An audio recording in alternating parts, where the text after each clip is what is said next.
When you think about the modern region of Ukraine today, our immediate thoughts aren't directed towards the ancient history of the region, which is majorly overlooked. But wait till you hear this.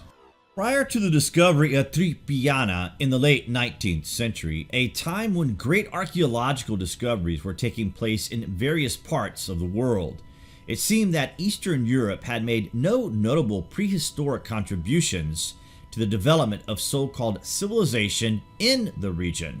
But all this changed in 1893 as archaeologists started to explore the ruins of these ancient settlements and discovered that the Cucuteni Trypillian culture had established cities to accommodate up to 15,000 inhabitants, being some of the largest settlements in Neolithic European history.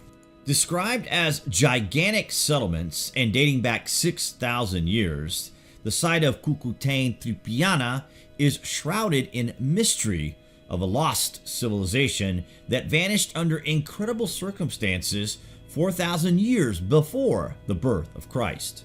The function of these enormous buildings is completely unknown, as is the specific layout of the site, which has thousands of buildings in such a concentrated area that appears to be part of something massively important that was only unearthed in 2012.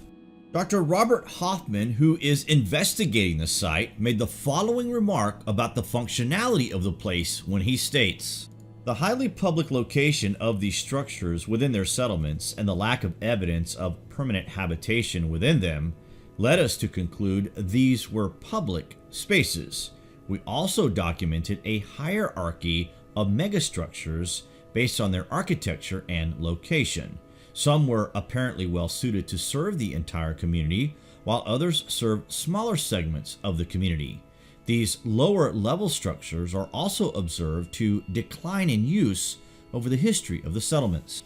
The scientists suggest these buildings were likely used for decision-making purposes, and he goes on to say that, "Now, our interdisciplinary study detected one reason for their collapse. A social imbalance in decision processes led to an increased centralization of power structures. These did not allow the management of the city like settlements any longer. In consequence, these megacities are an example how humans should not govern. Nevertheless, inconsequent urbanism developed much later in Europe and then in the Near East. It has been proposed that these sites were completely burned every 80 to 100 years or so, and the settlers completely abandoning the site to relocate. These sorts of conclusions are completely naive in origin, but not completely false.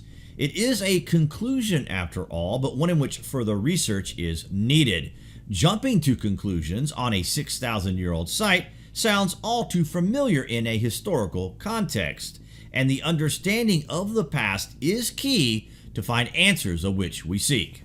This culture was a strange one. It appears they inhabited up to 250,000 square miles of land, and though vast, these little compact cities appear to be popping up despite the potential for a greater spread into the landmass. Archaeologists and researchers have uncovered thousands of burned structures, statues, tools, vessels, and even cremated remains of humans and animals. One researcher set forth a theory that these were the homes of the dead, perhaps tombs of sorts. However, later theories suggest regular dwellings and structures were simply burned to make room for new structures. The most widely accepted theory today is a combination of these, indicating that over time structures were burned with tools, vessels, and animals included as a sacrifice to the ancestral spirits. The old structures and fields were left to the deceased ancestors, and those remaining would move on to a new area. Some scholars have theorized that each structure was viewed as an almost living entity with its own life cycle of death and rebirth.